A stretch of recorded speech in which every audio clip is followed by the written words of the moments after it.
Des supporters déchaînés, 49 pays représentés et surtout 800 candidats prêts à tout pour gagner. Pourtant, nous n'assistons pas à une compétition sportive, mais au 33e championnat du monde de coiffure. Cet événement exceptionnel a lieu tous les 2 ans et vient de se dérouler à Paris. Pour les coiffeurs, c'est la compétition la plus prestigieuse, l'équivalent de la Coupe du Monde pour les footballeurs. Dans tous les cas, c'est une excellente expérience, c'est une très bonne école de faire des concours. Là, on est dans un côté très créatif. Ça leur permet de travailler la perfection. La perfection, c'est justement ce qu'on attend de chaque candidat. Car plus qu'un simple championnat, ce mondial est une véritable institution, vieille de plus de 60 ans. Ici, on ne se bat que pour la gloire, avec un seul but, devenir champion du monde. 18 minutes, are you ready? And go! Le coup d'envoi est donné pour la première épreuve. Chaque candidat a 18 minutes pour réaliser une coiffure originale sur ces drôles de têtes en silicone ou sur de vrais modèles. 49 équipes composées des meilleurs coiffeurs de chaque pays, le Japon, l'Italie ou encore la Russie et bien sûr la France. Mais cette année, ce sont les Italiens qui sont donnés favoris. Déjà 8 fois champions du monde, ils comptent bien remporter une 9e victoire. Speriamo, sono qui per questo. Mais l'équipe de France, elle n'a pas gagné depuis 28 ans. Alors pour les Français, c'est un vrai challenge. Chez les femmes, c'est sur Marie que reposent tous les espoirs. Ce jeune prodige de 23 ans travaille dans un salon branché à Limoges. Déjà championne de France, elle compte bien devenir la prochaine championne du monde. Un moyen pour elle de réaliser son rêve, ouvrir son propre salon le plus vite possible. Quand j'ouvrirai mon salon, c'est vrai que c'est quand même valorisant de marquer champion du monde dans une vitrine, donc j'aimerais vraiment arriver à l'avoir, ce titre. Marie veut gagner, mais ce qui la fait vibrer avant tout, c'est la compétition. Je trouve que c'est important de se mesurer aux autres et de voir jusqu'où on est capable d'aller pour notre passion. Parce que moi, c'est plus que mon métier, hein, c'est vraiment ma passion.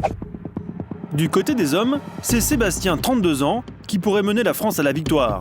Cet as de la coiffure a déjà un parcours impressionnant de coiffeur perruquier pour le cinéma et le théâtre. Son dernier exploit, la création des 234 perruques de Mozart, l'opéra rock.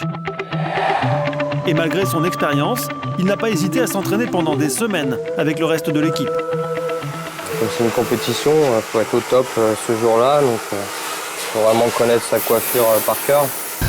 Sébastien va tout donner pour faire gagner l'équipe de France. Pour y parvenir, il faudra battre les Italiens, mais pas seulement. Les 800 candidats rivalisent de créativité. Coupe à la Lady Gaga, look futuriste, mais aussi du glamour hollywoodien, version 2010. Sébastien joue la carte manga. Quant à Marie, elle compte bien épater le jury avec cette coiffure chapeau, particulièrement travaillée. Dans le public, Marie-Christine, sa maman, n'en perd pas une miette. C'est formidable de l'avoir travaillé, de voir l'implication qu'elle y met et... C'est sa vocation, ça c'est sûr. C'est certain même.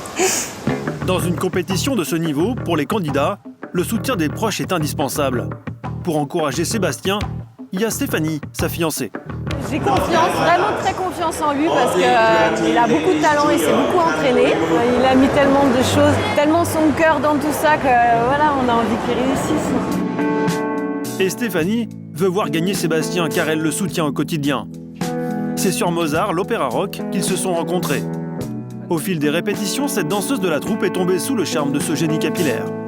Tout ce qu'il fait, c'est avec plaisir et avec son cœur. C'est pour ça que je l'aime aussi, parce qu'il est passionné par beaucoup de choses.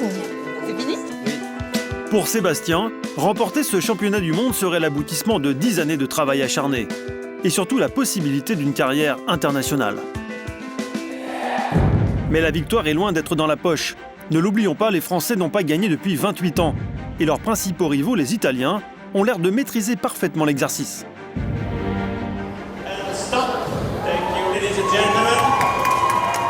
La première épreuve est déjà terminée.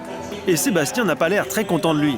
Satisfait là ? Non, un peu déçu. Je la faisais mieux à l'entraînement, mais bon. Et du côté des filles, Marie est-elle plus optimiste ?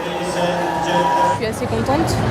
Après, on va voir ce qu'ils vont en penser. Hein. Maintenant, il n'y a plus qu'à.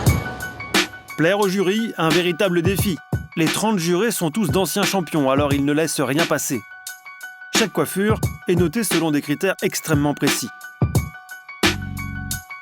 Alors le jury, il regarde d'abord la première impression, c'est la nouveauté, la difficulté, et après la propreté. Il ne faut pas qu'il y ait de petits cheveux qui dépassent, il faut que les bases soient très lisses par tout ce que vous avez de tiré, d'arrondi, pas d'ouverture, pas de pince visible, pas de crochet visible. Pendant 1 heure, les juges vont examiner chaque création. 1 heure pendant laquelle les candidats ont interdiction formelle de toucher à leur coiffure. Une règle qui est loin d'arranger le coiffeur italien. C'è quel ciuffo lì che è sceso, mannaggia lui. Une mèche qui tombe pendant l'examen du jury, c'est la tuile que craignent tous les coiffeurs. Le candidat italien sait qu'il peut dire adieu à la victoire. Mais contre toute attente, au lieu de se résigner, il va tenter le tout pour le tout. Écoutez bien ce qu'il demande à son modèle. Quel ciuffo lì da solo, hai visto? Davanti, se non sei inquadrato. Fai finta che ti gratti qua, e cerchi di buttarlo dentro. Ti raccomando. Vous ne rêvez pas, il lui a bien demandé de tricher. Heureusement, le modèle refuse, il a peur de faire dégringoler toute la coiffure s'il touche à la mèche. Les candidats doivent maintenant se préparer pour la dernière épreuve. Cette fois-ci, 2 exercices différents. Pour les garçons, la coupe technique, une coiffure qui a nécessité des heures d'entraînement. Ça ne se voit pas forcément, mais cette coupe demande une précision d'orfèvre. Quant aux filles, elles doivent aussi s'atteler à une tâche très technique que toutes les coiffeuses redoutent, le chignon. Pour cette dernière épreuve, Marie, d'habitude sûre d'elle, semble prise par le stress. Ça va être la partie presque la plus difficile, c'est le plus stressant.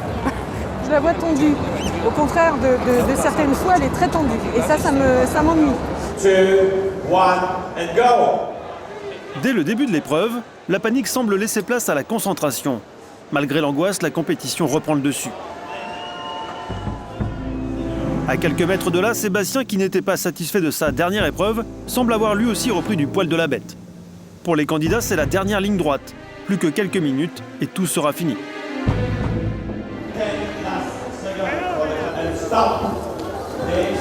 Après 18 minutes chrono, la compétition est enfin terminée. Pour Sébastien, c'est le moment de décompresser. Ça y est, c'est fini. Respirer maintenant. C'était dur, hein. C'était un peu dur, mais là, ça va aller. Ça va aller. Les dés sont jetés. Après 1 heure de délibération, place au verdict. Dans quelques instants, nos candidats connaîtront enfin leur sort. Les cœurs sont bien accrochés. Tout d'abord, les jurys annoncent le gagnant du titre en équipe.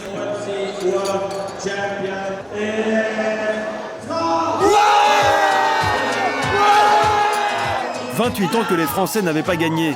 Sébastien et ses acolytes n'en reviennent pas. Quelques minutes plus tard, c'est au tour des filles d'être sacrées championnes du monde par équipe. Pour la France, c'est un véritable triomphe. Le jury va maintenant annoncer le nom de la championne du monde en individuel. Pour Marie, c'est maintenant que ça se joue.